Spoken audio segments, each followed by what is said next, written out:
In today's video, I'm going to teach you how to seamlessly invite a contributor to your permissions panel and manage their access within your Acuity Enterprise Organization account. This process will help you effectively collaborate with team members by sharing the necessary access for scheduling and administration tasks.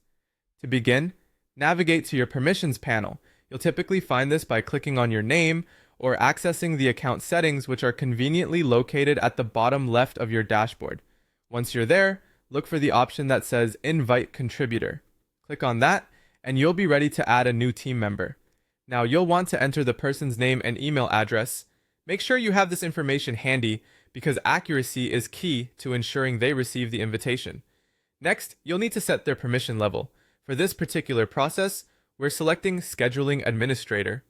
This role will grant them the ability to not only view the calendar but also organize appointments, which can be quite helpful for team efficiency. After you've entered the necessary details and selected the appropriate permission level, simply click on Invite. At this point, you're done with your part. The new contributor will receive an email invitation, and they need to accept this to gain access to your scheduling system.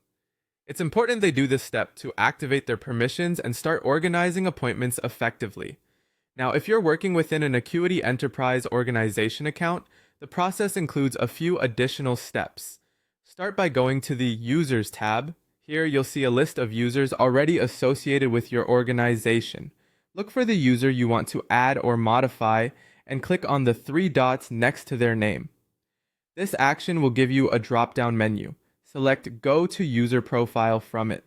Within the user profile, you'll find an option to Add to a scheduling instance. Clicking on this allows you to select which scheduling instance you'd like to add them to, offering flexibility based on your organizational needs. Choose their permission level here as well to ensure they have the right amount of access.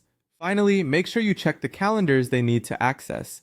It's vital to select these carefully to ensure they have visibility over the relevant appointments. Once you're satisfied with your selections, click Save, and your changes will be applied. By following these steps, you're streamlining your scheduling process, allowing more fluid coordination and collaboration within your organization. Sharing access not only empowers your team members to take on roles that aid in productivity, but also fortifies the collective efficiency of your operations. Thank you for watching, and stay tuned for more tips and tutorials.